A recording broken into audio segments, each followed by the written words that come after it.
त्रिशिरा, त्वष्टा ऋषि के पुत्र त्रिशिरा। ये तपस्या में लग गए। इनकी तपस्या देखकर, जैसे कि आप लोग हर बार सुनते हैं कि ये चिंतित हो गए और उसके बाद फिर जो है ये उनकी तपस्या में विघ्न उत्पन्न करने के लिए ये प्रयत्नशील हो गए। ये जो त्रिशिरा थे, इनके 3 सिर थे। ये 3 सिरों से 3 काम किया करते थे। 3 सिर होने के कारण इनका एक नाम पड़ा त्रिशिरा। ये तीनों सिरों से अलग अलग काम किया करते थे। क्या क्या काम करते थे? जैसे एक मुख से वेदाध्ययन करते थे, एक मुख से मधुपान करते थे और तीसरे मुख से सब दिशाओं का एक साथ निरीक्षण किया करते थे। अब जो तीसरा मुख था वो तो विशेष था ना, मतलब 10 दिशाओं का एक साथ, मतलब जो है वो तो वही बात हो गई, चारों तरफ घूमता रहा, मतलब उसका मुख है ना। जो तीसरे सिर थे उसे 10 दिशाओं में एक साथ, विचित्र सिर थे। तो ये 3 सिर वाले त्रिशिरा। ये क्या किए?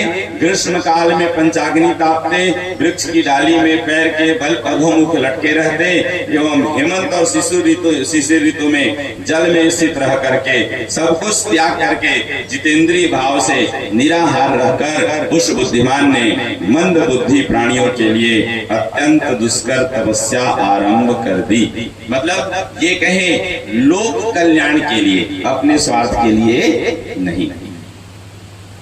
यही विशेषता है। जो दैत्यजन तपस्या करते हैं तो वे निजी कार्य साधने के लिए, अपने स्वार्थ साधने के लिए, अपने स्वार्थ पूर्ति के लिए करते हैं। लेकिन भगवान जो करते हैं तो उसके पीछे बहुत रहस्य होते। आगे वर्णन आए, देखिए कि वह तीसरा भोग का त्याग करके, ध्यान से सुनेंगे आप लोग। ये कथा मैं इसलिए बार बार कहता हूँ, जो महत्वपूर्ण विषय है उसे हमें सुनना चाहिए और समझना है, बार बार मनन चिंतन करना है और जितना हो सके अधिक से अधिक जीवन में उसे, ये तय है। ठीक है।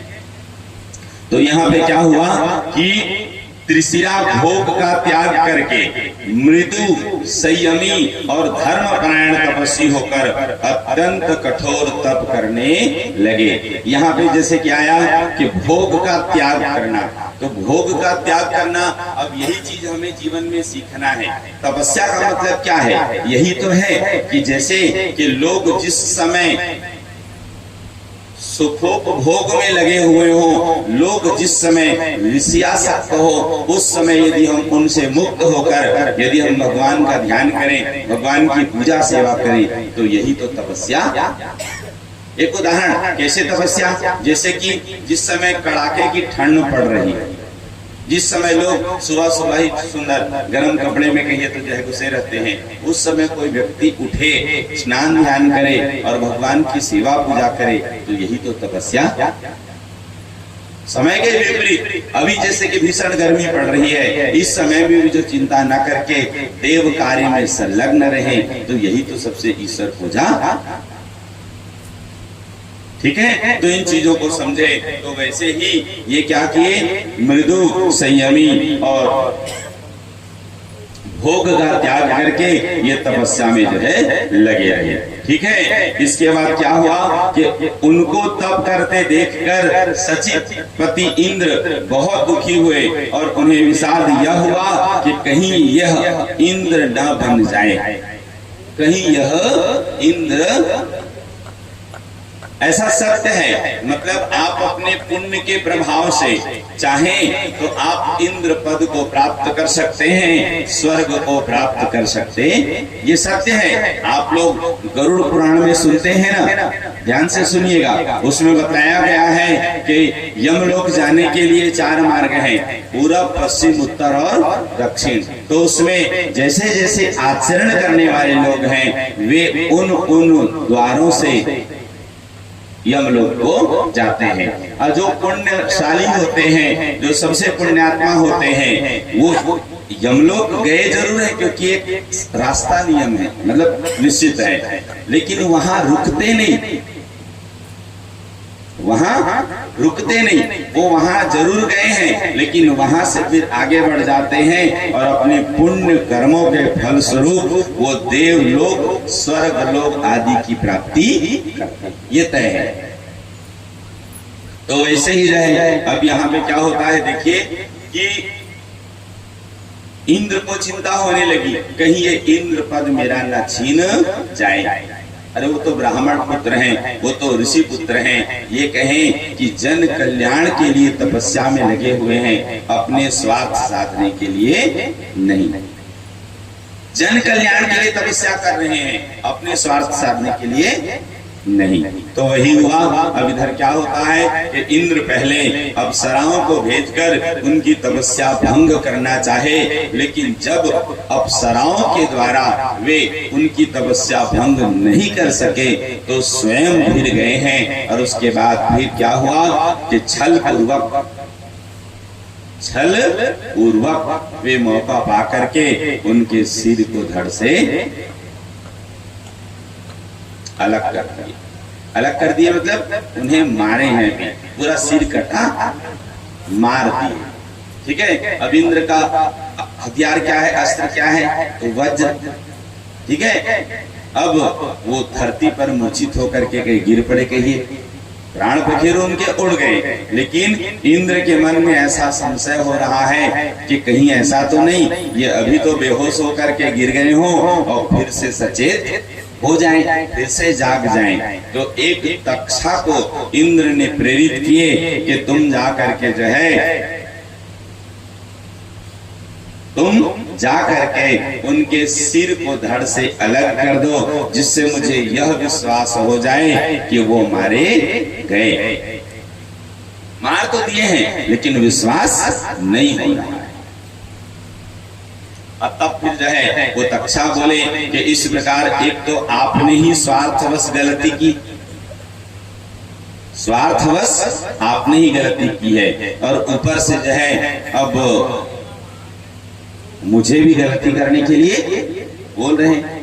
ये कथा श्रीमद् भागवत में थोड़ी सी अलग है। कथा वही है, त्रिशिरा की ही कथा है, त्वष्टा ऋषि के ही पुत्र हैं और इंद्र ने ही ऐसा किया है। लेकिन यहाँ पे थोड़ा सा अंतर है। भागवत जी में कथा कैसी है कि ये जो है एक बार दैत्य गणों से देवगण पराजित हुए, और पराजित होने का कारण क्या था कि देव गुरु बृहस्पति इन सब के त्याग कर दिए थे। तो इसी बीच जब इस बात की जानकारी दैत्यों को हुई कि देव गुरु बृहस्पति देवताओं का त्याग कर दिए हैं, तो उस समय जो है फिर एक निश्चय हुआ।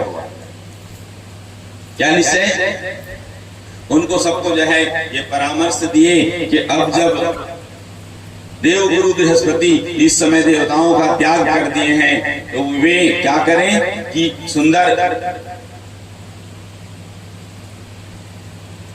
सब मिल करके और संधि प्रस्ताव के रूप में कहें तो उनके समीप जाना चाहिए,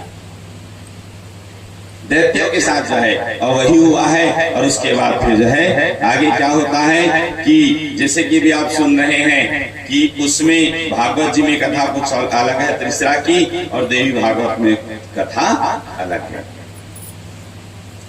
तो वही हुआ है। अब इधर क्या होता है देखिए कि आगे त्रिशिरा का फिर इंद्र के द्वारा वध, क्रुद्ध त्वष्टा द्वारा और अथर्व वेदोक्त मंत्रों से हवन करके वृत्तासुर को उत्पन्न करना और उससे इंद्र के वध के लिए प्रेरित करना। जब त्रिशिरा मारे गए, अब त्रिशिरा इंद्र के द्वारा मारे गए, सिर धड़ से अलग नहीं हुआ है। तो तक्षा को बोले, तो तक्षा ने कहा कि ये बताएं, आप लोग तो अपने स्वार्थ में ये गलत काम कर रहे हैं, मुझे कौन सा लाभ होगा जो मैं इस प्रकार जो निंदनीय कर्म करूं। तब जो है फिर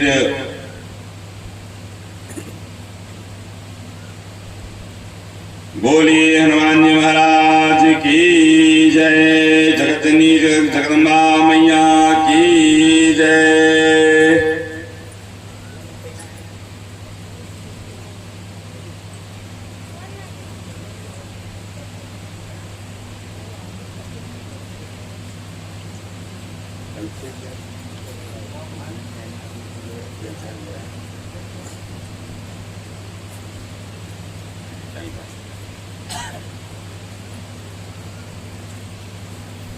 त्वष्टा ऋषि बड़े कुपित हुए, उनके पुत्र जो है नहीं रहे। इस बात से वो इंद्र पर कुपित हुए और एक यज्ञ किए।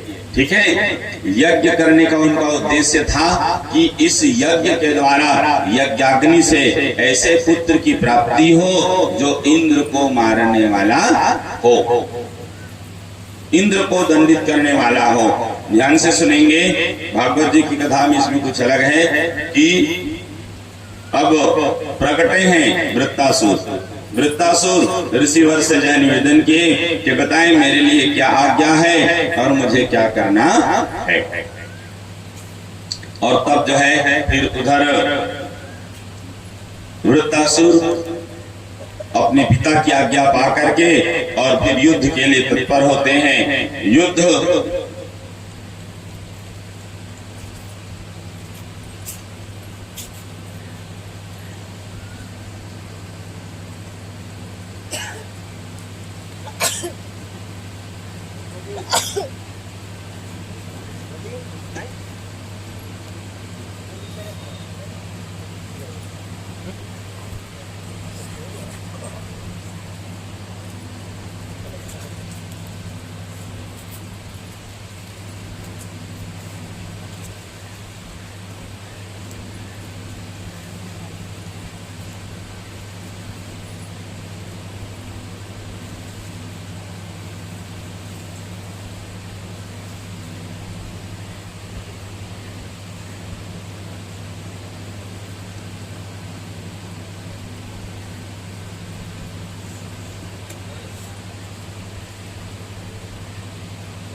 बोलिए जगत जननी जगदम्बा मैया की जय।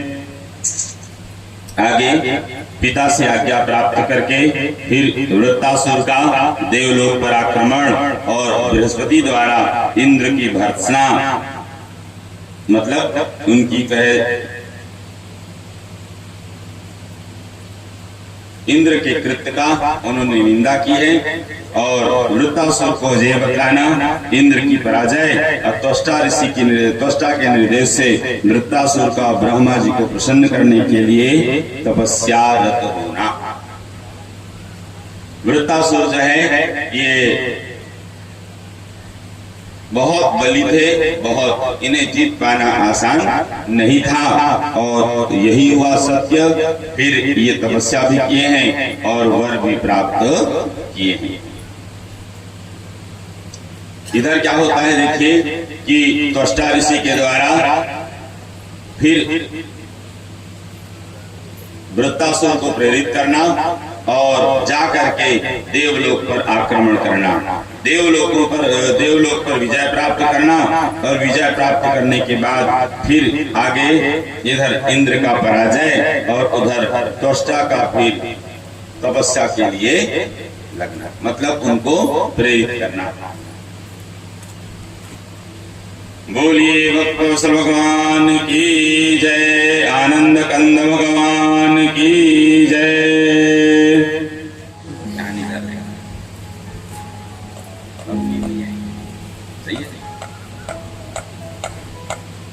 चलिए, तो हम लोग कौन सी कथा सुन रहे थे? त्वष्टा ऋषि के पुत्र त्रिशिरा का इंद्र के द्वारा वध। ये कथा में थोड़ी सी पुनरावृत्ति पुनः स्मरण करा देता हूं।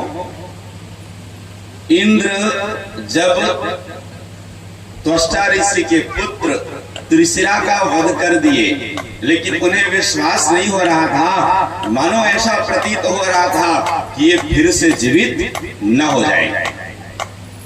तो तक्षा, जिसको हम लोग अपनी भाषा में बढ़ई कहते हैं, तक्षा जिसको अपनी भाषा में हम लोग उनसे इन्होंने एक संधि की, बोले तुम एक काम करो, उनके सिर को काट करके अलग कर दो।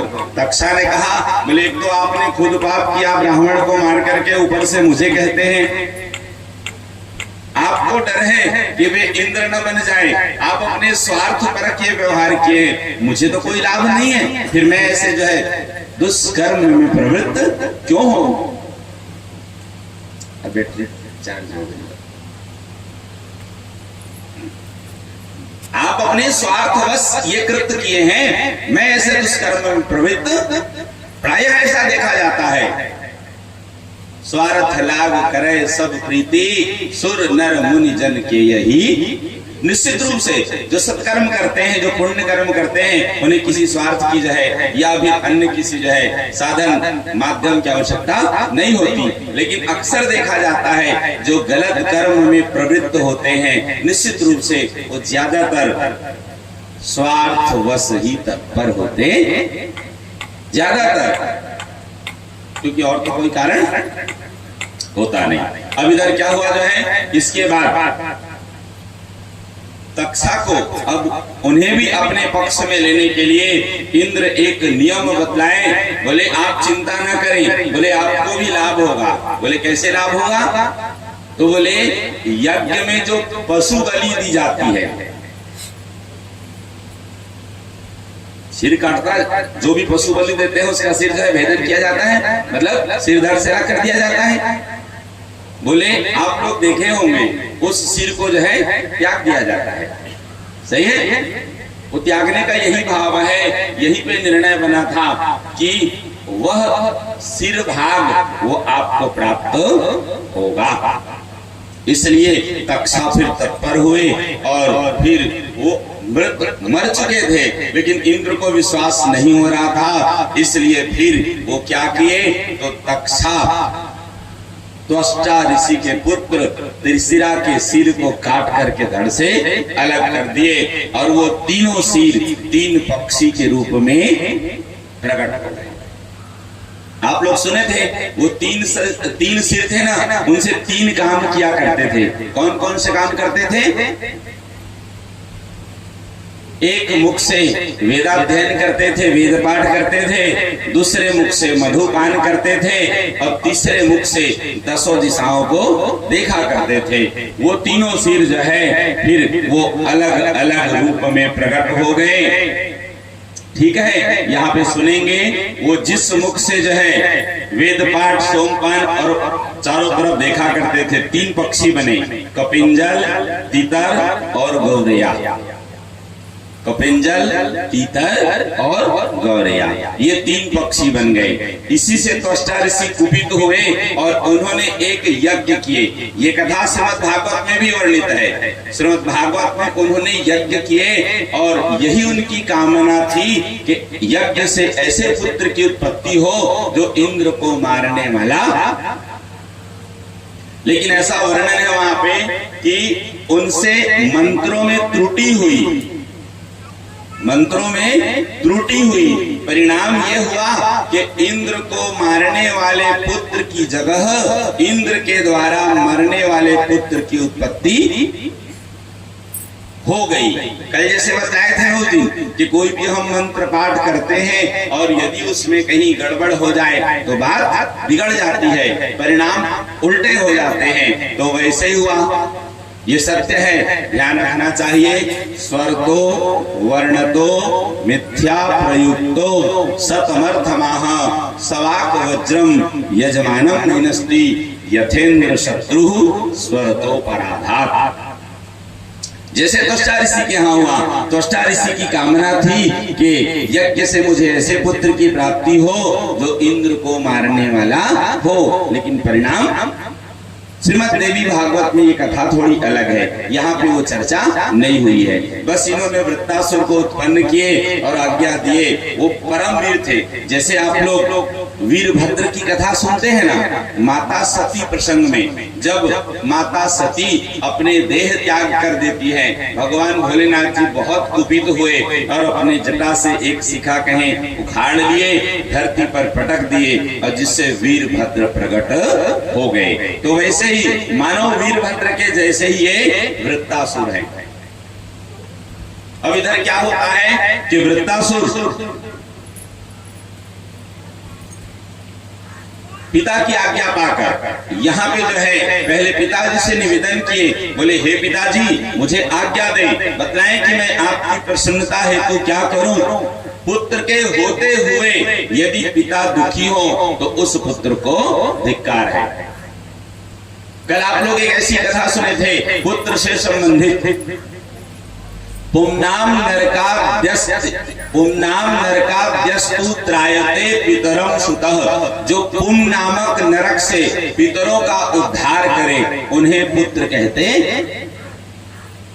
पुत्र हम कहलाते हैं ना।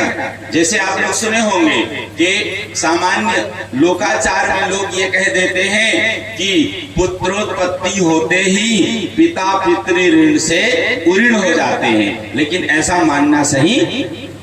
पिता पितृ ऋण से तब उऋण होते हैं जब वह पुत्र एक परोपकारी हो, समाज के लिए हितकारी हो, जब वो एक सत्कर्म में लगा हुआ हो, भगवत भक्त हो। ऐसे पुत्र को जन्म देने से कहें पिता पितृ ऋण से उऋण होते हैं, ऐसे पुत्र के नहीं जो समाज के लिए हानिकारक।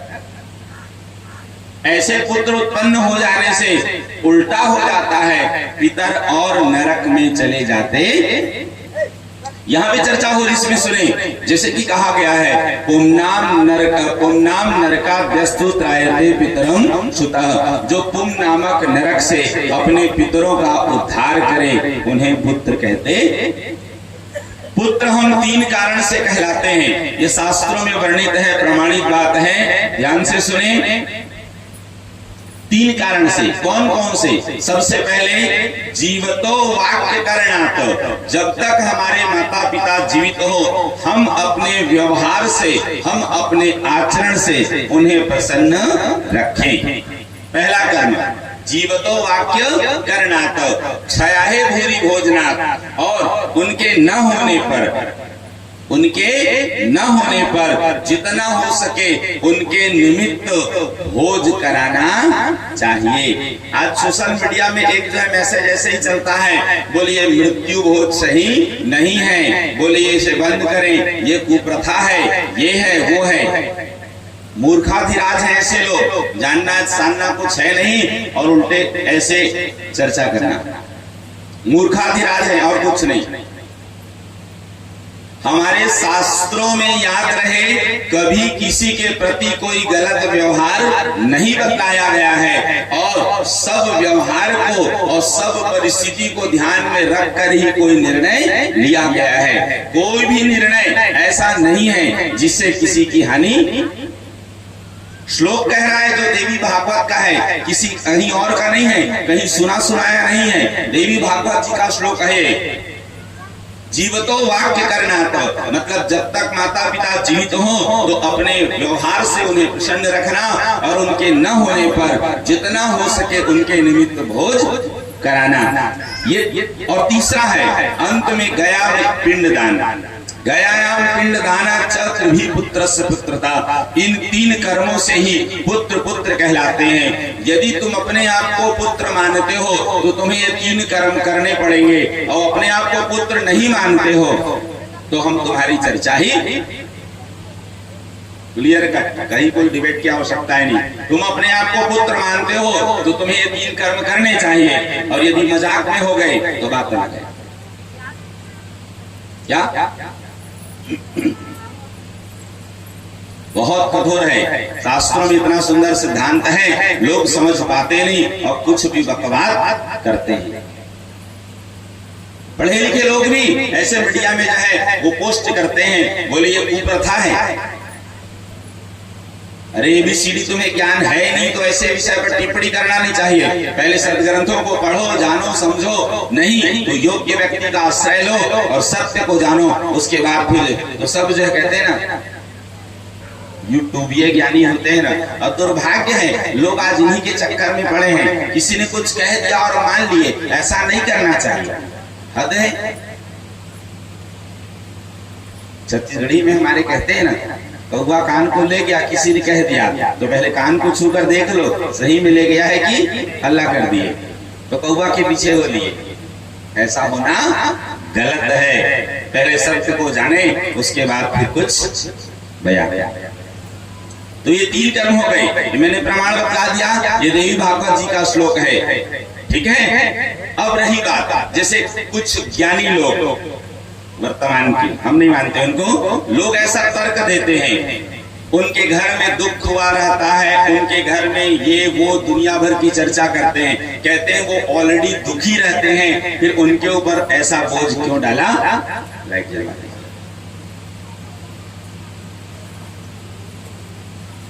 जैसे आप लोग श्री सत्यनारायण व्रत कथा में सुनते हैं, क्या कहा गया है कि आपके पास इतनी व्यवस्था न हो कि आप गेहूं के आटे से प्रसाद बना सके, तो आप ऐसा भी कर सकते हैं कि अभावे साली चूर्णमा शर्करा गुड़ था, आप जो है शक्कर या गुड़ का भोग लगा के भी भगवान की कथा सुन सकते हैं, भगवान की पूजा। अब ये बताएं, किसी को बांधा गया क्या? ये कहा गया कि तुम मिठाई चढ़ाओ, कि तुम ये ही करो, कि तुम वो ही करो, ऐसा कुछ कंपलसरी नियम बोला गया? इससे ज्यादा छूट क्या लोगे? तुम्हारे पास इतनी व्यवस्था ना हो कि गेहूं के आटे से प्रसाद बना सको, तो खाली शक्कर या गुड़ का भोग लगा के भी भगवान की पूजा कर सकते हो। मतलब कहीं किसी को बांधा? आपके पास व्यवस्था है, आपके पास यदि जो है सामर्थ्य है तो जरूर भेंट करो। अब इसमें उसको अच्छे शब्दों में सुन लीजिए, यदि व्यवस्था है तो कंजूसी मत करना, और नहीं है तो व्यर्थ में दिखावा।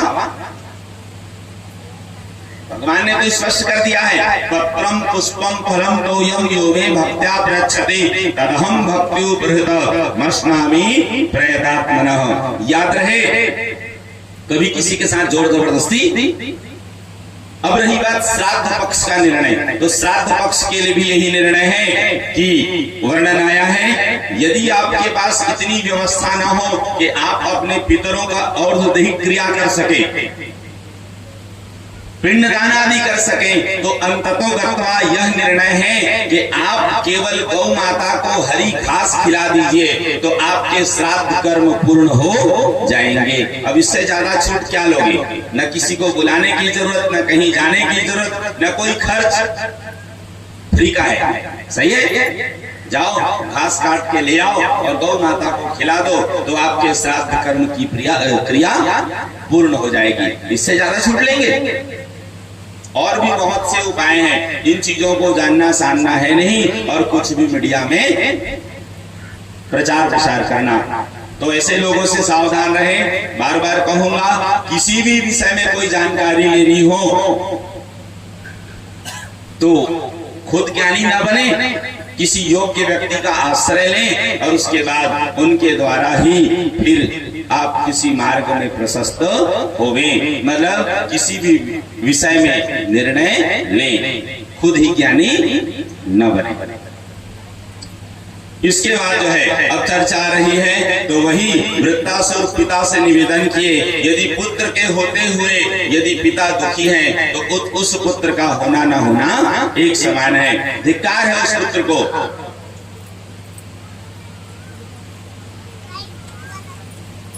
अब सही है, बैटरी चार्ज है, चिंता नहीं करना, 8 बजे तक नॉन स्टॉप चलेगा।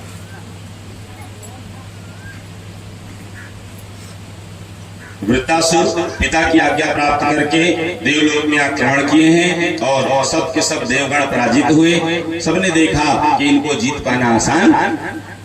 बाद में फिर पिता की आज्ञा पा करके ये सुंदर ब्रह्मा जी की तपस्या किए हैं, और उनसे वरदान भी प्राप्त किए हैं। और वरदान प्राप्त किए हैं तो जैसे अभी आप अन्य दैत्यों की कथा सुन रहे थे ना, वैसे ही इन्होंने भी एक विशेष वर मांगा है, विशेष वर मांगा है। अब इन्होंने कैसा वर मांगा है? इन्होंने वर मांगा कि ऐसे कहते ना, न अस्त्र से, न शस्त्र से, न सूखे वस्तु से, न गीले वस्तु से, न किसी के द्वारा मेरी मृत्यु हो, ऐसे ऐसे वर मांगे। जैसे हिरण्यकशिपु के विषय में आप लोग जानते हैं, जैसे भी आप लोग शुंभ निशुंभ की कथा सुने, जैसे आप लोग महिषासुर की कथा सुने, जैसे आप लोग मधु कैटभ आदि दैत्यों की कथा सबने विशेष वर मांगा है, तो वैसे ही वृत्तासुर का भी ये कथा भागवत जी में वर्णन नहीं है। ठीक है, ये वहां पे अलग है, यही चर्चा, यही प्रसंग, और यहाँ पे अलग है। इधर अब आगे बढ़ते हैं। क्या हुआ देखिए कि जब देवगण पराजित हो गए तो वे सबके सब फिर जो है ब्रह्मा जी, भोलेनाथ जी आदि मिलकर के फिर जो है भगवान विष्णु के शरण में गए हैं, और उसके बाद फिर भगवान विष्णु सबको फिर आश्वासित किए और सब मिल करके फिर माता जी की स्तुति किए हैं। माता जी प्रसन्न हुई हैं, और तब जा करके फिर उन्हीं के कृपा से कहें, उन्हीं के आशीर्वाद से कहें, फिर संभव हुआ और भगवान विष्णु इंद्र को संकेत किए कि वृत्तासुर को आसानी से मारा नहीं जा सकता, तो पहले तुम उनसे संधि कर लो, उनका विश्वास जीत लो। ये कथा भागवत जी में नहीं है, ये देवी भागवत जी की कथा बता रहा हूँ, भले ही संक्षिप्त में बता रहा हूँ, लेकिन ये कथा देवी भागवत में है, श्रीमद् भागवत में नहीं है। तो क्या कह दिए, आसानी से प्रत्यक्ष रूप से वृत्तासुर को जीत पाना आसान नहीं है, और तब जो है फिर उनसे संधि किए, और उसके बाद फिर मित्रवत अब एक समान व्यवहार हो गया, और बाद में फिर एक दिन ऐसे ही समुद्र के किनारे सायंकालीन समय कहें भ्रमण करते हुए फिर भगवान विष्णु ने संकेत किया, माता जी की कृपा हुई, और इंद्र फिर यहीं पे मौका पा करके, जो समुद्र में फेन होता है ना, समुद्र का फेन आप देखेंगे वह वस्तु न गीली होती है न सूखी होती है। वह वस्तु समुद्र का जो फेन, जिसको हम लोग झाग कहते हैं, न गीली होती है न सूखी होती है। उसी के द्वारा देवी की प्रेरणा से, मतलब ये कहें उनकी कृपा से, उसी को वज्र में लेकर के फिर उसी के द्वारा वृत्रासुर का उद्धार इंद्र के हाथों। ये कथा भागवत जी में अलग है।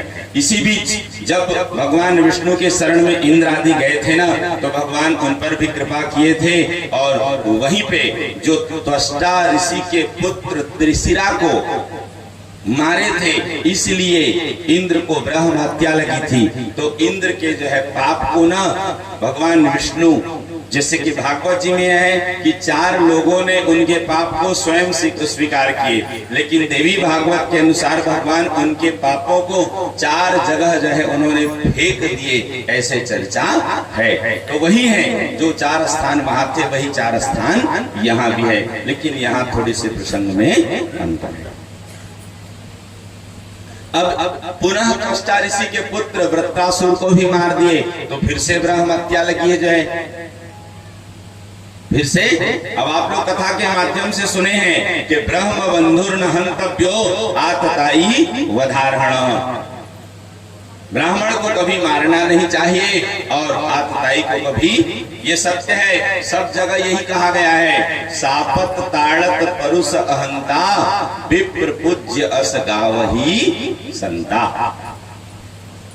सापत ताड़त परुष अहंता विप्र पूज्य अस गावही संता। इंद्र पुलिस ममसूल विशाला काल दंड हरि चक्र कराला, जो इनकर मारा नहीं मरई विप्र द्रोह पावक सो जरई। ये सत्य है। आपको द्वेषात् भवेन मृत्यु ब्राह्मण द्वेषात् कुलक्षय, इसलिए इनसे दूर रहना चाहिए। तो इंद्र को ब्रह्म हत्या लगी है। अब यहाँ पे देखिए वृत्तासुर के न होने के बाद अब देवगण जो थे वो तो आश्वस्त हो गए, निश्चिंत हो गए, क्योंकि अब उन्हें किसी बात की कोई चिंता डर नहीं। लेकिन व्यक्तिगत इंद्र को ब्रह्म हत्या की चिंता बनी रहती थी। वो मन में डर लिए हुए थे, मतलब स्वर्ग में निवास करते हुए भी वहां जैसे स्वर्ग के विषय में आप सुनते हैं कि वहां पे सारे सुख सुविधा विद्यमान है, वहां पे सुंदर सुंदर स्थान है, समस्त भोगोपभोग के जितने भी सुख साधन हैं सब वहां पे उपलब्ध इतनी सारी व्यवस्था होने के बाद भी इंद्र को जो है शांति नहीं मिल रही थी, उन्हें जो है मन में जो है निश्चिंतता नहीं थी। वो चिंतित है केवल इसी बात से कहीं फिर ब्रह्म हत्या मेरे ऊपर जो है आक्रमण। इसी बीच कथा के रूप में वर्णन है कि इंद्र फिर यहाँ से अदृश्य हो गए हैं और जा करके फिर मान सरोवर में कमल नाल में छिपे हैं, कमल नाल में निवास किए हैं। अब इधर क्या हुआ कि जब इंद्र कमल नाल में निवास किए हैं तो इंद्र का पद खाली हो गया, इंद्र गायब हो गए। इंद्र का पद खाली हो गया तो एक नहुस नामक राजा हुए जो अपने पुण्य प्रभाव से इंद्र पद को प्राप्त किए। चर्चा हो रही तो बतला देते हैं, ये सत्य है। आप अपने पुण्य कर्मों के प्रभाव से स्वर्गादि लोगों को प्राप्त कर सकते हैं, लेकिन याद रहे स्वर्गादि लोगों को प्राप्त कर सकते हैं, लेकिन सद्गति जिसे हम लोग मुक्ति कहते हैं, जिसे हम लोग मोक्ष कहते हैं, उसे प्राप्त कर पाना संभव। पुण्य कर्मों से, सदकर्मों से आप स्वर्ग को प्राप्त कर सकते हैं। क्यों? अंत में फिर वही होना है, क्षीणे पुण्य मर्त लोकम विशंति। परिणाम यह होता है कि जैसे ही हमारे पुण्य कर्मों का क्षय होता है, हमें पुनः धरती पर आना। पाप कर्म के फलस्वरूप हम नरकादि वास करते हैं, पुनः वहां हमारे कर्मों का क्षय होता है और हमें फिर से धरा पर आना। दोनों ही स्थिति एक समान है, पुण्य और पाप दोनों ही बंधन कारक हैं। तो बुद्धिमानी यह है, ये बतलाने का भाव यह है कि जीवात्मा का एक ही उद्देश्य है, परमात्मा की प्राप्ति, और वो ज्ञान के बिना संभव। याद रखें, सद्गति ज्ञान के बिना संभव नहीं है, मुक्ति ज्ञान के बिना संभव। सा विद्या या विमुक्ते, वही विद्या है जिससे हमें सद्गति की प्राप्ति हो। तो इन चीजों को हम समझें, और इसीलिए कहा जाता है कि बार बार आप सदग्रंथों का पठन करें, सदग्रंथों का श्रवण करें, जिस भी माध्यम से हो सदग्रंथों का सेवन करते रहना। क्यों? अन्य कर्म तो हम कर्म भूमि में आए हैं, कर ही रहे हैं और करना ही पड़ेगा। कर्म भूमि में आए हैं तो अकर्मण्य होकर बैठ नहीं सकते, कर्म तो करने पड़ेंगे। लेकिन आपको याद रहे, अपनी जो सोच है, जो उद्देश्य है, उसे जरूर ध्यान में रखना कि आपका उद्देश्य क्या है और सच में आपको क्या करना चाहिए। इन चीजों का ध्यान रखें तो वही हुआ। अब इसी बीच फिर नहुस जो है अब इंद्र पद पर अभिषिक्त हुए। कौन? नहुस इंद्र पद पर अभिषिक्त हुए, और ये कहें इंद्र के जो व्यवहार कहें, जो कार्य, वो सब नहुस करने। अब ये कृत्रिम इंद्र हैं, बनावटी इंद्र हैं, वास्तविक इंद्र मतलब यदि जिन्हें इंद्र पद की कामना हो तो आप लोग भी चाहें तो अपने पुण्य प्रभाव से, पुण्य कर्म से आप लोग भी इंद्र पद को प्राप्त कर सकते। मौका मिलेगा तो बनना चाहेंगे कि नहीं चाहेंगे? ठीक है, एक कंडीशन बतला दो, जो कुत्ते पाल लेते हैं ना, क्या वो कभी इंद्र पद को प्राप्त नहीं कर सकते? जो भी व्यक्ति कुत्ता पाल लिया तो सबसे पहले इंद्र उनसे संतुष्ट हो जाते हैं, प्रसन्न हो जाते हैं। क्यों? अब ये आदमी कभी इंद्र पद को प्राप्त। बताना इसलिए जरूरी है, वर्तमान समय में लोग गौ माता पालना छोड़ दिए हैं, ठीक है, और कुत्ता पाल रहे हैं। पहले हमारे यहाँ नियम था, आप लोग सब समझेंगे इस बात को। जब हमारे यहाँ नवजात शिशु उत्पन्न होते थे किसी के यहाँ भी, तो क्या करते थे? सूपा में लिटा करके धान के साथ उसे गौ माता के सम्मुख ले जाते थे और गौ माता से उसको चटवाते थे, जिससे क्या होता था? उस जातक का जो अरिष्ट होता था, जो भी है ना, बाधा, वो सब दूर होते थे। ये एक भावना सच है और ऐसा होता है, ठीक है। बराबर जो है जैसे नजर वजर हो जाए तो गौ माता के जो है पूंछ से झाड़ते थे, गोरज उनके मस्तक पर शरीर में लगाते थे। और ये सत्य है, मजाक नहीं है। आप लोग श्रीमद् भागवत की कथा सुनते हैं, उसमें यशोदा मैया खुद ऐसा की है और उसके बाद भगवान के नामों को ले लेकर अपने बच्चे की जो है रक्षा हेतु प्रार्थना। अब आज गौ माता के जगह में कुत्ता पाल रहे हो तो क्या लगाओगे आप समझ जाओ। पहले किसी के यहाँ किसी व्यक्ति का देहावसान होता था, अंतिम समय आता था तो बराबर गौ पूछ, जिसको गौदान कहते हैं आज की भाषा में, सही है। अब आज गौ माता के जगह में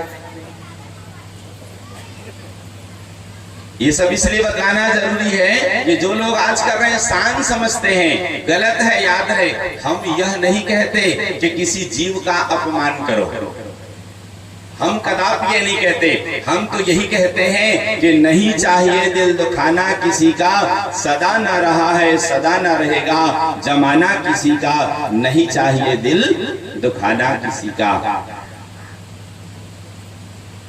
विद्या विनय संपन्ने ब्राह्मणे गविहस्तिनी, सुनी चैव सौभाग्ये च पंडिता समदर्शिन। जो सच में ज्ञानी है वो किसी में भेद नहीं मानते, लेकिन याद रहे जहां जिसकी विशेषता, समय का कहते हैं ना, स्थान का, सबका अपना महत्व होता है, तो हमें उसके अनुसार व्यवहार करना। जिस घर में कुत्ते पाल लिए जाते हैं उस घर के पूजा पाठ न देवगण स्वीकार करते न पितृगण। मतलब ये तय है कि उस घर को पितृदोष लगेगा और देव बाधा उस घर में होगी, ये नोट कर लेना, ये प्रमाणता सिद्ध है। और जिनको विश्वास न हो तो हमसे प्रमाण आप ले लेना। शहरों में तो और दुर्भाग्य है, कभी बच्चे को कंधे पे बिठा के नहीं घुमाए, अब कुत्ते को कंधे में बिठा के घुमाते।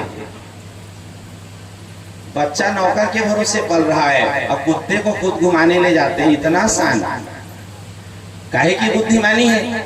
इसीलिए बच्चा भी वैसी करता है। जब बच्चा बड़ा होता है तो अनाथालय भेज देता है, तुम मुझे नौकरों से घुमाए थे, जाओ तुम भी घूमो। जैसे को हमारी बात सीधी सादी रहती है, कोई टेढ़ी घुमा हुआ नहीं, डायरेक्ट सच है। दुर्भाग्य है, शान समझते हैं। गाय पालने वाले को लोग गंवार समझते हैं, अब कुत्ता पालने वाले शहरी हो गए। सही है, ये काहे की बुद्धिमानी है। भूल कर भी नहीं करना। हाँ, आप उनको दीजिए, उनकी सेवा करिए, मना ही नहीं है। हमारे यहाँ शुरू से परंपरा है, जब भी हमारे यहाँ भोजन बनता है तो उसमें एक रोटी कुत्ते को भी दी जाती। तो बताओ कब से हमने कुत्ते का निरादर किया? हमने तो कभी निरादर किया ही नहीं, जो तुम अब सम्मान करने लगे। तुम निरादर किए जो अब सम्मान कर रहे हो। सत्य है कि नहीं? हमारे यहाँ सबके लिए विधान है, जिसको कहते हैं बलि वैश्वदेव। क्या कहते हैं? हम गृहस्थ हैं तो सत्य को जानना नहीं है, जो मानने लायक है उसे मानना नहीं है, जो आचरणीय गुण है उसको ध्यान देना नहीं है। यदि हम गृहस्थी हैं, गृहस्थी के लिए पंच महायज्ञ कहे गए हैं। पूछ लो ना गृहस्थी होते हुए कि पंच महायज्ञ कौन कौन से होते हैं। हम विश्वास से कह सकते हैं 95% लोग नहीं जानते कि पंच यज्ञ क्या होते हैं, जो हमें करना चाहिए। केवल कुत्ते के लिए मोह जगा है। सही है, और कुछ बलि वैश्वदेव और पंच महायज्ञ, ये हम गृहस्थों के लिए आवश्यक है। तो इन चीजों को सुने, समझें और आचरण करें। अब नहुस क्या थे कि एक बार शची पर उनकी दृष्टि पड़ी, इंद्र पत्नी शची, और उन्हें भी पाने का उनके मन में भाव जागृत हुआ कि जैसे इंद्र पद मुझे मिल गया, ये कहें कि इंद्र के सारे जो ऐसो आराम सब मुझे मिल गए, तो इंद्र पत्नी भी मिल जाए तो इससे अच्छा और क्या होगा। सची इस बात से दुखी हो गई। कथा आपको संक्षिप्त में बताते चल रहे हैं। देव गुरु बृहस्पति के पास जाकर के निवेदन की, बोले गुरुवर आप बताएं इस परिस्थिति में मुझे क्या करना चाहिए, मैं कैसे अपनी रक्षा करूं। जैसे कि आप लोग जानते हैं, एक ही धर्म एक व्रत नेमा, काय वचन मन पति पद प्रेमा। देव गुरु बृहस्पति सची को समझाती है, बोले देवी चिंता मत करो, हम सब आपके साथ हैं, हम सब ऐसा होने ही नहीं देंगे। देव गुरु बृहस्पति ये कहें कि पिता स्वरूप है, पिता स्वरूप है और देवगण भी उनके साथ हैं। बोले आप चिंता ना करें, हम सब ऐसा नहीं होने देंगे। लेकिन अब ये कहें थोड़े भयभीत भी हैं, क्यों? क्योंकि इंद्र पद पर बैठे हुए हैं, राजा वो हैं, तो उनकी अवज्ञा भी संभव नहीं है। अतः इधर क्या हुआ कि युक्ति से काम लिए। याद रहे, कभी कभी जो काम बल से संभव नहीं हो पाता है वो बुद्धि से उपाय नहीं। यत् शक्यम न तत्शक्यम पराक्रमई, वने सिंहो मदोन्मत्तो शशकेन निपातितः। जो काम बुद्धि से बन जाता है कभी कभी वो बल से संभव जा करके। अब ये उन्हें निवेदन करने के लिए बोले, क्या बोले? आप उनसे निवेदन करें कि आप मुझे कुछ समय दें। इंद्र से आप निवेदन करें कि आप मुझे कुछ समय दें, जब तक मेरे पति जीवित हैं अथवा नहीं रहे इस बात की मुझे पूरी जानकारी न हो जाए, जब तक मैं पूर्णतः आश्वस्त न हो जाऊं तब तक आप मुझे जबरदस्ती न करें। मतलब मुझे आप समय दें, मैं आपकी बात मानने को तैयार हूं, लेकिन पहले मैं निश्चिंत हो जाऊं कि मेरे पति जीवित हैं अथवा नहीं। यदि मेरे पति जीवित हैं तो उनके जीवित होते हुए मैं आपका वरण तो कर ही नहीं सकती, इसलिए आप मुझे। अब इस बात से थोड़े वो निश्चिंत हुए, बोले सही बात बोल रही हैं। उन्होंने कहा कि ठीक है आप निश्चिंत हो जाएं। इस बीच जो है अब इनको समय मिला, जब समय मिला तो ये फिर क्या किए, इंद्र को ढूंढवाए हैं, लेकिन इंद्र कहीं मिले नहीं। तब फिर ये सब मिलकर सुंदर माता जी की आराधना किए हैं और स्वयं सची भगवती पराम्बा जगदम्बिका की स्तुति की है। माता जी प्रसन्न हुई और उसके बाद उनको संकेत की है कि तुम चिंता बिल्कुल भी मत करो, तुम्हें तुम्हारे पति की प्राप्ति हो जाएगी। तो वही संकेत बतलाए, बोले मान सरोवर के समीप में जो है एक विश्वकामा नाम की मेरी जो प्रतिमा स्थापित है, वहां तुम चले जाना, निश्चित रूप से वहां तुम्हें तुम्हारे पति का दर्शन हो जाएगा। और वही हुआ, माता जी जब प्रसन्न हो गई तो जैसे कि आप लोग सुनते हैं कि यम यम चिंतयते कामम तम तम प्राप्नोति निश्चितम। जो माता जी की सेवा करते हैं, जो भगवती की आराधना करते हैं, उनके लिए कोई भी वस्तु अप्राप्य नहीं हो सकता, कोई भी वस्तु दुर्लभ नहीं हो सकता, कोई भी कार्य कठिन नहीं हो सकता। ये सत्य है, कोई भी। और तब जो है फिर वैसे ही हुआ और उसके बाद अब सची फिर जो है वहां पहुंची है और वहां फिर इंद्र से उनकी भेंट। इंद्र बतलाए कि किस हेतु वे यहाँ निवास कर रहे थे, ब्रह्म हत्या के डर के कारण। और तब जो है फिर इंद्र उनको उपाय बताए, बोले देवी तुम डरो मत, तुम ऐसा करना कि जो है तुम उनसे एक वचन लेना। क्या वचन? बोले पहले तो प्रेम पूर्वक उनसे ये संकल्प करवाना, प्रतिज्ञा करवाना कि आप जो मुझे मांगेंगे, मतलब आप जो मांगेंगे निश्चित रूप से मैं उसे पूरा करूंगा, मतलब आप जो चाहेंगे उसे मैं पूरा। प्रतिज्ञा लेना कि मैं जो चाहती हूँ आप वो करेंगे। उसके बाद फिर उनसे वचन लेना। तो कैसा वचन? वे यदि मुझे पाना चाहते हैं, ठीक है, वे मुझे यदि पाना चाहते हैं तो कैसे प्राप्त करेंगे? तो इंद्र उपाय बतलाएं कि उन्हें ऐसे पालकी में सवार होकर आने के लिए बोलना जो ऋषियों के द्वारा ढोई गई हो। ऐसे पालकी में यदि सवार होकर यदि लेने आए तुम्हें, और इस उपाय से हमारा काम बन जाएगा, क्योंकि जब वो काम भाव से ग्रसित, काम भाव से जो है पीड़ित रहते हुए ऐसा व्यवहार करेगा और निश्चित रूप से वो ऋषियों के प्रति दुर्व्यवहार करेगा, और फिर क्या होगा? उन्हें ऋषि शाप होगा और हमारा काम बन जाएगा। वही हुआ जैसे इंद्र उनको परामर्श दिए, जैसे इंद्र उनको बुद्धि बतलाए, तो बस इसी बात को लेकर फिर सची जब पुनः नहुस से उनकी भेंट हुई तो पहले नहुस से उन्होंने वचन मांगा कि आप पहले मुझे वचन दें कि जो मैं कहूंगी उसे आप पूरा करेंगे। और उसके बाद जब नहुस संकल्प कर दिए कि हाँ तुम जो कहोगे निश्चित रूप से मैं उसे पूरा,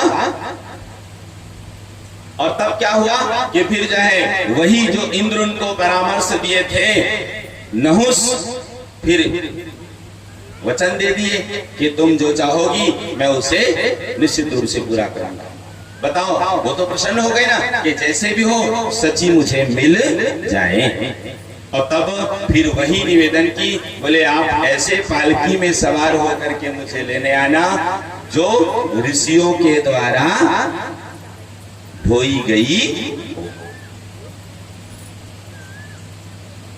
ऐसे सवारी में सवार होकर के आना।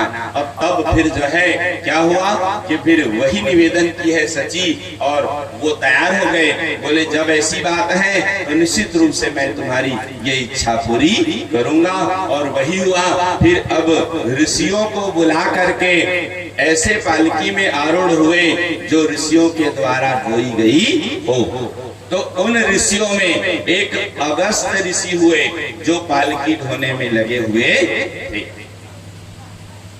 एक बार अब ये चलते चलते जो है अगस्त ऋषि के सिर पर जो है पैर से स्पर्श किए, मतलब पैर से अगस्त ऋषि का स्पर्श किए। अगस्त ऋषि जो है शांत थे।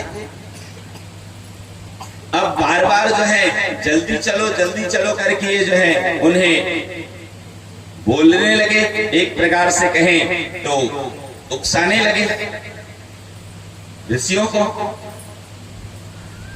जल्दी चलो। उसी को कहते हैं सर्प सर्प सर्प सर्प, मतलब जल्दी चलो। अगस्त ऋषि के विषय में आपको बता दूं, ये वही अगस्त ऋषि हैं जो आतापी और वातापी नामक दैत्य को अपने पेट में ही बचा दिए थे, समुद्र को पूरे जो है पी लिए थे। ये वो अगस्त ऋषि हैं। मतलब ऐसे तपस्वी, ऐसे प्रभावशाली ऋषि महर्षि गण हमारे यहाँ हुए हैं। ये सत्य है। कल जो मैं आप लोगों को चर्चा के दौरान एक बात बताया था, याद है? बोले एक मंत्र होता है जिसे हमें भोजन के बाद यदि पढ़ें तो उससे डाइजेशन प्रॉब्लम नहीं होती, वो इन्हीं से संबंधित है। जो अगस्त ऋषि है ना, अगस्त ऋषि बतला दो दैत्य हुए। वो क्या करते थे कि वो संत महात्माओं को मारते थे। कैसे मारते थे? ये इन्हें रूप बदलने का, जिसे माया कहें, वह ज्ञान था। रूप बदल लेते थे तो ये फल के रूप में उनके पास जाते, अब वो फल समझ करके उसे खा लेते, तो पेट में जाने के बाद वो उनके पेट को फाड़ देते थे। अब संत महात्मा मारे जाते थे। अब ये वैसे ही पहुंच गए अगस्त ऋषि के पास। अगस्त ऋषि के पास पहुंचे। अब अगस्त ऋषि ने भी जो है उन्हें ग्रहण किया। अब वो जाकर के पेट में जो है उत्थान शुरू किए, जैसे बाकियों को मारते थे वैसे इनको भी। तो अगस्त ऋषि है, ऐसे मंत्र का प्रयोग कर दिए और 3 बार जल लेकर के अपने उदर में जो है फेर दिए, और वहीं के वहीं जो है बच गए। आतापी वातापी, ठीक है। उसी से फिर मंत्र बना, अगस्त्यम कुंभकर्णम च शनिम च वडवानलम भोजनम परिपाकार्थम स्मरेत भीमम च पंचमम। इसलिए इन लोगों का नाम भोजन के बाद जरूर लेना। और भी मंत्र हैं, और भी ऐसे मंत्र हैं। ये प्रमाण सिद्ध है। आपको बता दूं, कभी किसी को प्रैक्टिकल करना हो तो हमारे पास आ जाना, जितना भी ठूस ठूस के खाना हो यहाँ तक खा लेना, और 10 मिनट हम आपको उपाय बता देंगे, बिना कोई दवाई का नॉर्मल हो जाएगा। तब तो विश्वास होगा ना कि हाँ सच में महाराज जो बोले सही है। कि करके देखोगे तो विश्वास होगा कि नहीं होगा। किसी दवाई की जरूरत नहीं पड़ेगी। कभी अजीर्ण हो जाए यदि भोजन, मान लो पेट में बदहजमी हो जाए, इधर उधर कोई दिक्कत हो जाए, तब आप प्रयोग करके देखना, 10 मिनट लगेगा, उससे ज्यादा आपको राहत मिलने शुरू हो जाएंगे।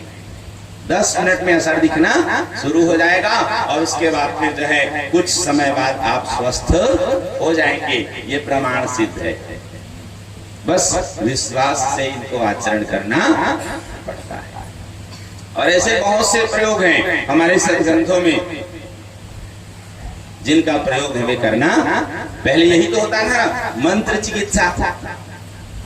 पहले यही तो होता था कि सब कार्य किसे होते थे? मंत्र के द्वारा। उसके बाद फिर तंत्र चिकित्सा, उसके बाद फिर यंत्र चिकित्सा। अब तीनों भी फेल होने लगे तो षड्यंत्र चिकित्सा हो रही है।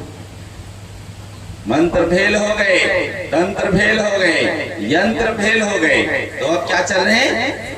षड्यंत्र। याद रहे, इनसे बचे। ठीक है। तो इस प्रकार फिर माता जी की कृपा से कहे, इंद्र फिर वहां से मुक्त हुए, और ऋषियों की कृपा से, ऋषियों की कृपा से, ठीक है। और तब जाकर के पुनः फिर, अब जैसे मैं बता रहा था कथा ना, कि वो सर्प सर्प करके जो है वो बार बार उन्हें ये कहें तो दंडित करने लगे, बार बार उन्हें उकसाने लगे। तो अगस्त ऋषि ने कहा, बहुत सर्प सर्प कर रहे हो, जाओ तुम सर्प बन जाओ।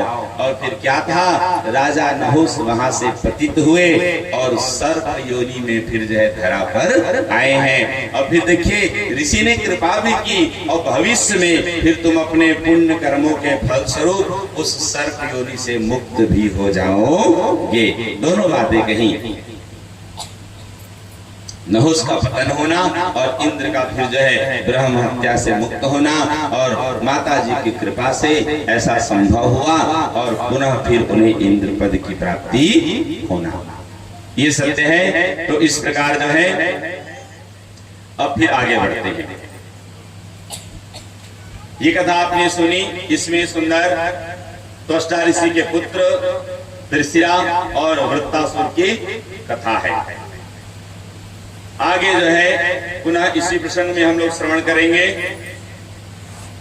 बोले जगतजननी जगदम्बा मैया की जय। कर्म की गति आदि का उदाहरण है, युग धर्म एवं तत्संबंधी वर्ण व्यवस्था है, तत्संबंधी व्यवस्था का वर्णन है। इसके बाद कथा रही है पवित्र तीर्थों का वर्णन, चित्त शुद्धि की प्रधानता। इस विषय में विश्वामित्र और वशिष्ठ के परस्पर वैर की कथा तथा राजा हरिश्चंद्र का वरुण देव के शाप से जलोदर ग्रस्त होना, ये कथा भी यहाँ संक्षिप्त में है। पुनः जो है हमें अगले स्कंद में कथा विस्तार से सुनने को मिलेगी।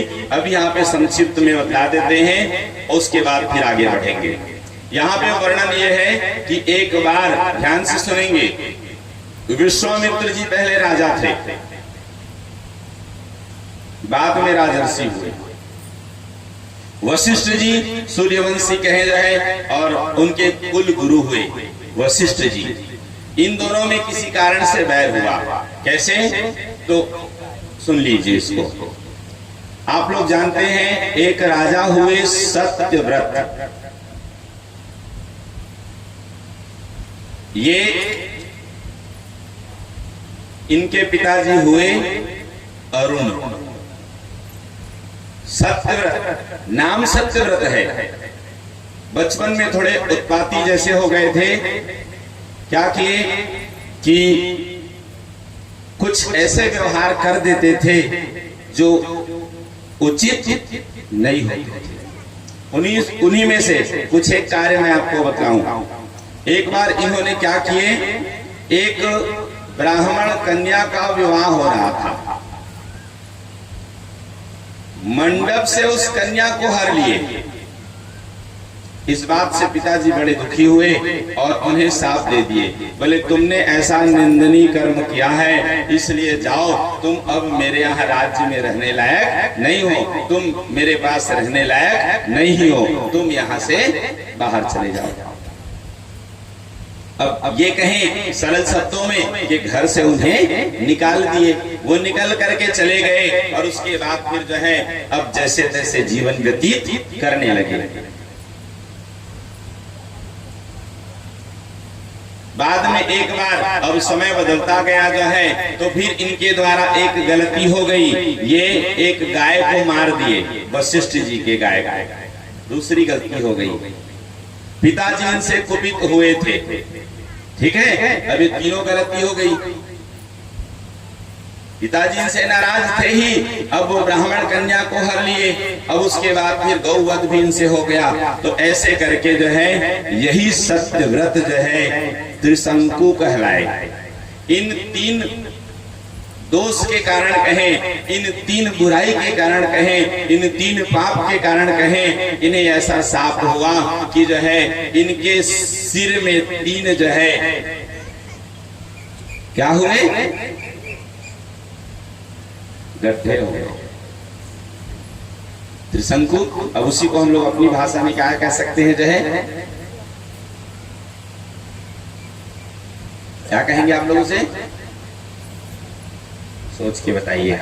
अभी पहले का ही एक प्रश्न बाकी है, जिसको पूछा था 2 दिन बाद होमवर्क करके बताना, ठीक है।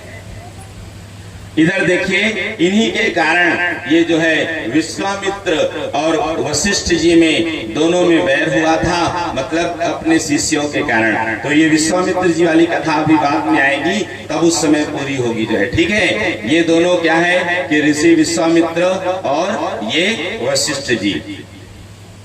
अब इनके पुत्र हुए हरिश्चंद्र।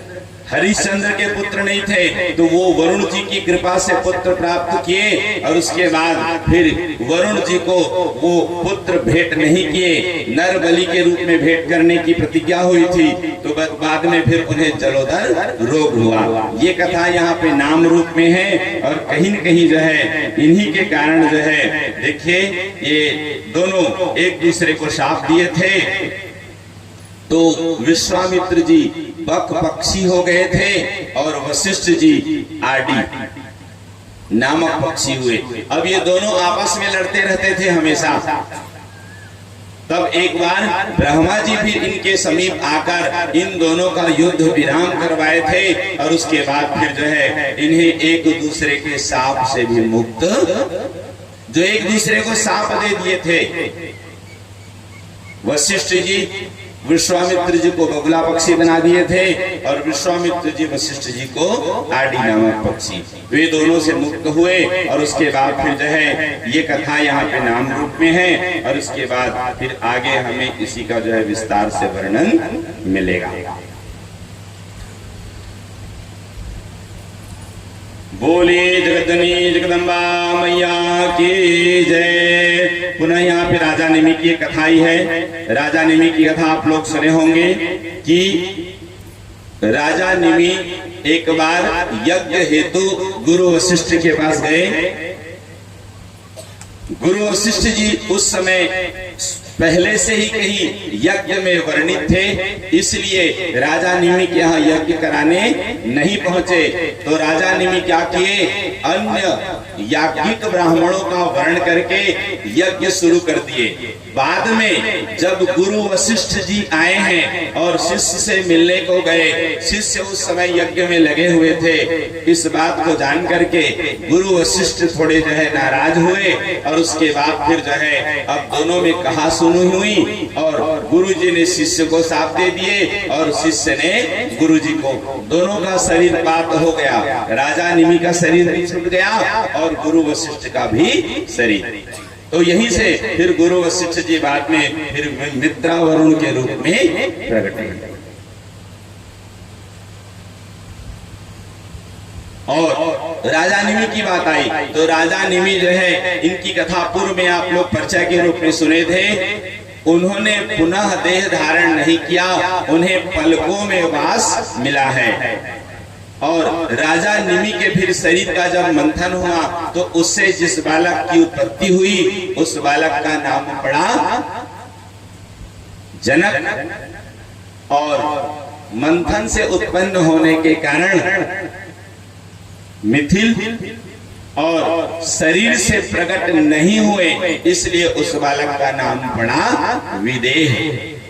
सामान्यतया लौकिक प्रक्रिया में क्या होता है, यही होता है कि जब भी बच्चा जन्म लेता है तो वह शरीर से ही उत्पन्न होता है, लेकिन ये जो है शरीर से उत्पन्न नहीं हुए थे, इसलिए जो है इनका नाम देह से उत्पन्न नहीं हुए, इसलिए इनका नाम पड़ा विदेह। और आगे चल करके फिर इनके राज्य में जितने राजा हुए वे इन्हीं उपाधियों को लेकर के फिर निवास किए। जनक कहलाए, विदेह कहलाए, ठीक है। इन्हीं के कारण उन राजाओं को विदेह कहा जाता है और जनक कहा जाता है। इन्हीं राजा निमि के 21वीं पीढ़ी के राजा हुए, जो वास्तविक जनक हैं वो 21वीं पीढ़ी के राजा हैं जो इनके बाद हुए हैं। वास्तविक में जनक इन्हीं का नाम है।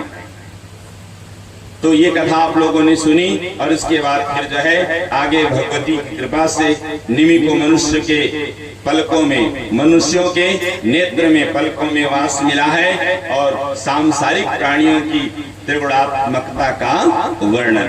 तो इस प्रकार ये कथा आप लोग जो है सुने। अब आगे चल करके पुनः हम अन्य कथा श्रवण करेंगे। कथाएं तो इतनी ही कहिए कि जो है जितने कहते जाएंगे ना उतने कम पड़ जाएंगे। बोलिए जगतनी जगदम्बा मैया की जय। अब नींद दूर हो गई तो बंद कर दिया इसको।